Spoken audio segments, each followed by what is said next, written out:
i drugih.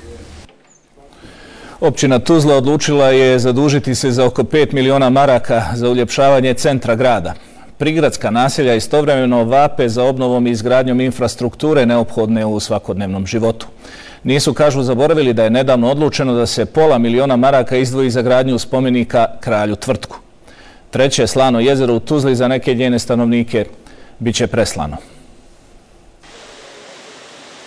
Ovo su prepoznatljive slike sa tuzlanskih slanih jezera, a ovo slike prigradskih naselja, gdje se pitka voda doprema cisternama.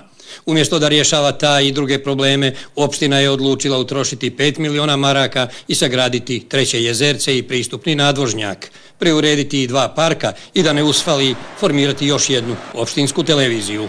Tako da tu treba da bude jedan udoban prostor koji će biti atraktivan turistima, ali i investitorima. Ponavljam, znači mnoge su koristi od slanih jezera, ali velika korist da je renoviran recimo hotel Tuzla.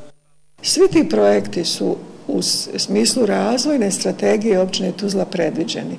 Mi mislimo, i evo pokazalo i vijeće svojim raspoloženjem, da razvoj grada Tuzle ne treba da zaustavi kriza koja je prisutna.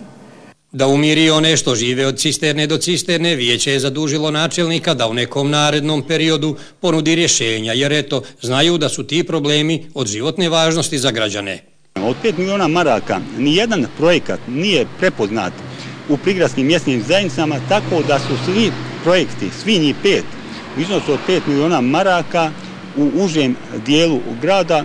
Dirljiva briga za udobnost malobrojnih turista zaboravlja one koji će vraćati kredit. Tako će se do psihijatrijske klinike u Tuzli i dalje stizati makadamom, a gradski autobusi prelaziti drvene mostiće. Dovoljno je napomenuti da preko 7 mjesnih zajednica nema pitku vodu, da preko polovina od 40 mjesnih zajednica nema kanalizaciju, da grijanje u individualnim objektima je rijetkost. Naš grad je jedan od najzagađenijih u Bosni i Hercegovini.